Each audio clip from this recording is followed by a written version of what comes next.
something I want to get documented for investigators regarding my situation. You know, I believe a lot of what happened to me happened around essentially a stolen inheritance. I believe a way that could have went down is my father, understanding my father's true nature now as well as I do. I could see him manipulating some shit to my grandfather while he was on his deathbed. Something funny went on with that. I mean, that's just for a fact. Above and beyond that, my father being what he is, the real problem is his cousin Jimmy. Whatever my father's got, I know my father. I know what he's capable of and what he's not. And he's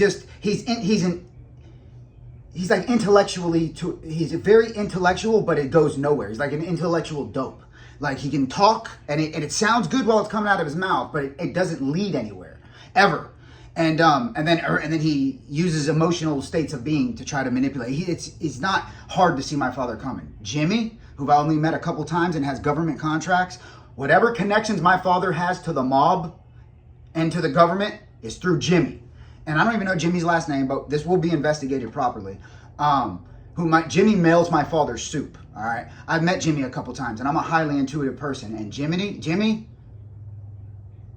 is smooth. Jimmy's got the game, not my father. So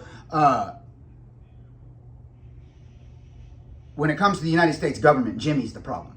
And he lived, you know, because if he wasn't the fucking problem, when I was going through everything I was going through and was fighting for my life, why wouldn't Jimmy offer any help? Why couldn't he's family after all, right? I've met him before. He knows me. And I just know my father does not have the capability and that Jimmy has. He just doesn't. Just forget having the government contracts. Just when you meet a person, I know my father, and meeting Jimmy a few times was enough to understand that whatever connections my father has is through Jimmy. So that means Jimmy is the problem. So, you know, and working with this Lilith energy, these are some of the things that now that I'm making it conscious, it's going to bring out of me. So it's a very enlightening time. I'm learning as I go. As I've stated, I will continue to learn and continue to document as much as possible because I'm basically getting a college education right now on a daily basis is how it feels. But, well, how the fuck would I know? I never went to college. But if I did, it would be that way, I would think. All right. Have a wonderful day. Later.